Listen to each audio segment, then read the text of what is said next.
देख रहे हैं इन डार्क राजकुमार के साथ। तो चलिए बढ़ते हैं आज की कहानी की ओर।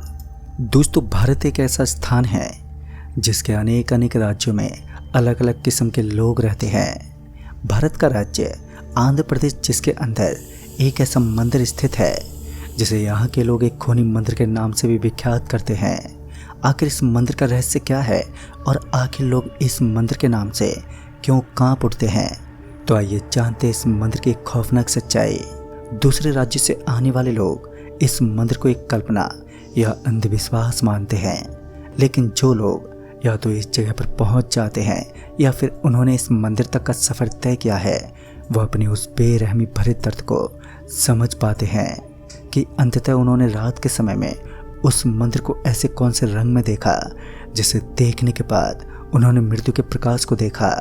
सालों पहले से ये मान्यता थी कि इस मंदिर के अंदर कुछ ऐसी डरावनी शक्तियाँ वास करती हैं जिसका अस्तित्व अब तो इस दुनिया में नहीं है, लेकिन दिव्य शक्तियों के श्राप से ये मंदिर पूरी तरीके से एक बदलती शक्ति के रूप में तब्दील हो चुका है। सूर्य की पहली किरण इस मंदिर को भगवान के रूप में बदलती है, तो वहीं अंधेरे की एक चादर इसे खौफ का दूसरा नाम बना देती है। कुछ लोगों की माने तो ये मंदिर तो एक दिव्य मंदिर है, लेकिन रात के बाद जो उस चीज़ के नज़ारे को देख लेता है तो उसका जिंदा बच पाना बेहद ही नामुमकिन होता है। लेकिन कभी कभार तो ऐसा होना लाजमी सा होता है कि हम अपने रास्ते से गुजर रहे होते हैं और हमारे सामने कुछ ऐसी चीज़ों से हो जाता है जिनसे अमूमन हम दूरी बनाए रखने की कोशिश में रहते हैं। कहते हैं सालों पहले यहाँ पर एक राजा निवास करता था। उस राजा ने अपनी प्रजा की सुरक्षा के लिए एक दिव्य मंदिर बनाया था, लेकिन उस मंदिर के साथ कुछ ऐसा हुआ कि उसके बाद वहाँ भगवान की मूर्ति भी शैतानों की हरकतें दिखाने लगी। दरअसल वहाँ पर कुछ लोगों का आक्रोशता दिखाई दिया और उसके अंदर अटपटी चीज़ें फेंकने लगे।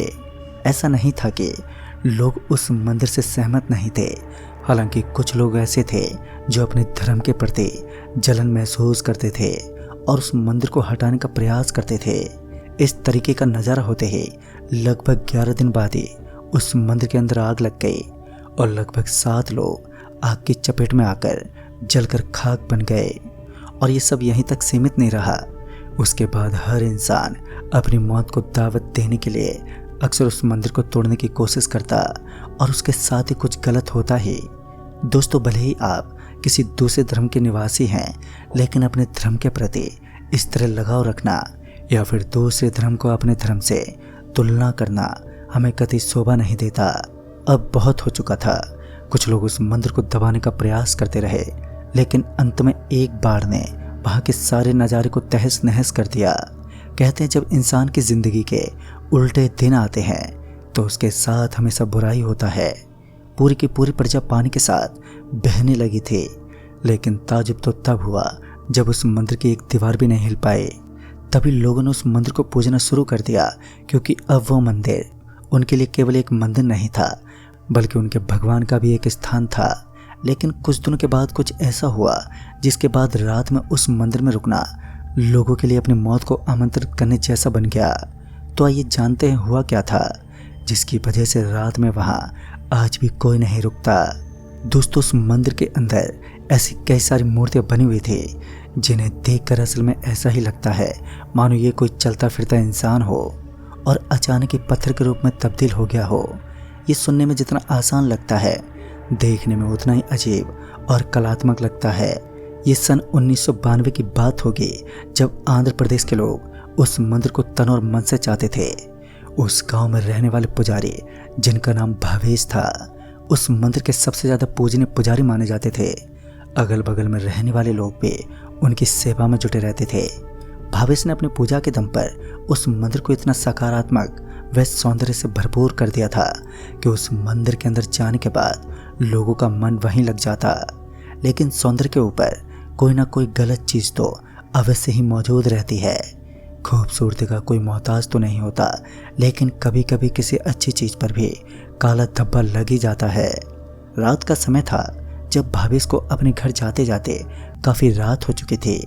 वैसे तो मंदिर के क्रियाकलापों के अनुसार भावेश को रात के समय अपने घर जाना होता था, लेकिन एक तो देर रात हो चुकी थी और ऊपर से तूफान और आंधी के आने की आशंका बनी हुई थी, तो अपने घर जाने में भावेश को कठिनाइयों से सामना भी करना पड़ सकता था।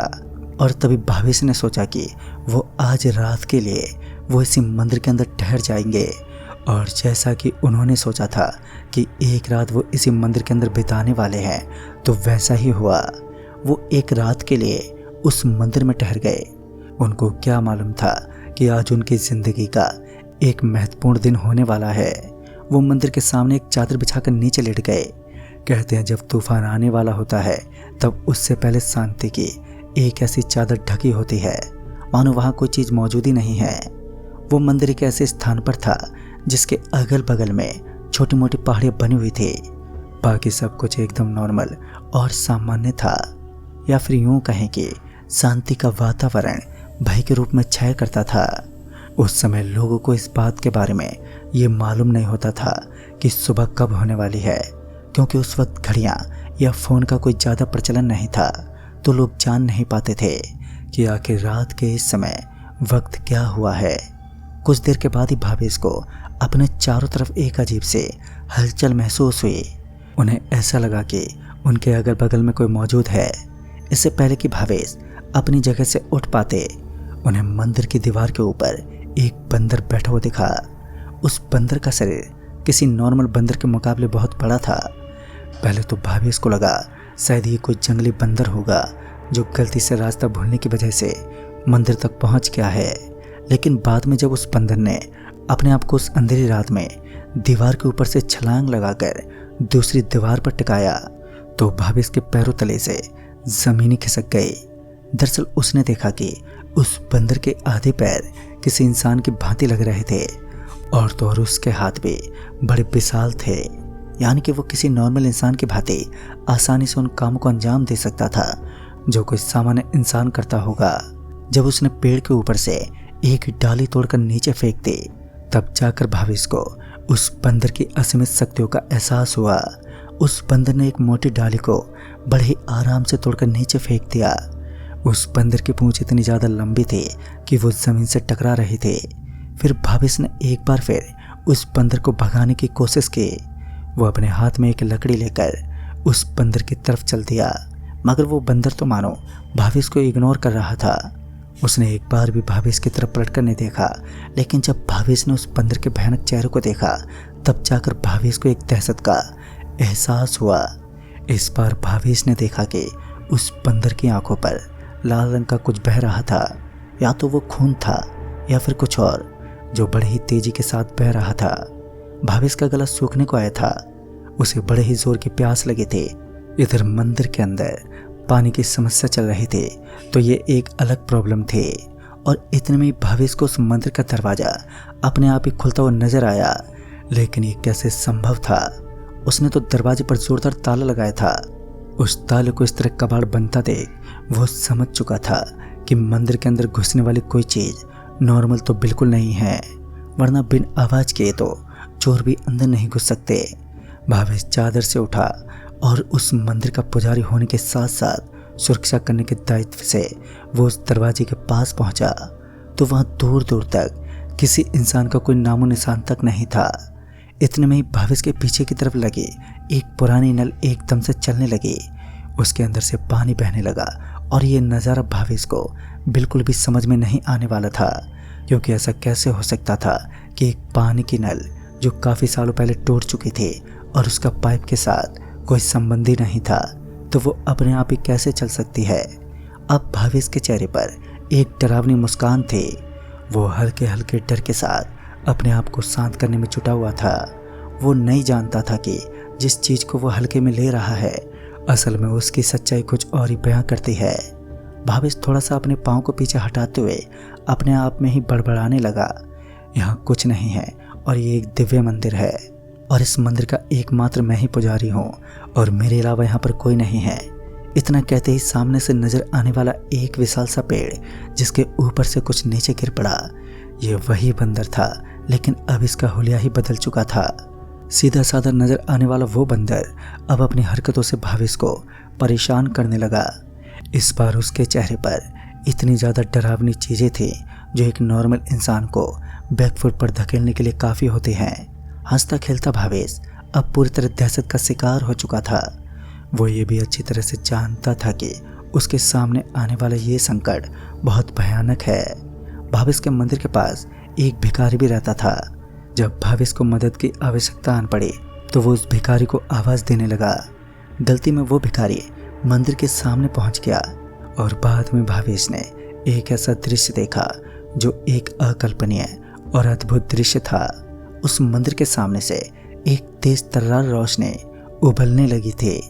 ये रोशनी इतनी ज़्यादा चमकीली थी कि ज़्यादा दूर होने के बावजूद भी भावेश को अपनी आंखों के सामने हाथ देना पड़ा। भावेश अपनी अधखुली आंखों से देख रहा था कि उस मंदिर के सामने खड़ा वो भिखारी अब धीरे धीरे उस तेज रोशनी के अंदर कठपुतली का शिकार होने लगा।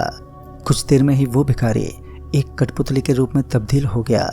वो एक ऐसा चित्र बन गया जो बेहद कलात्मक लगता हो।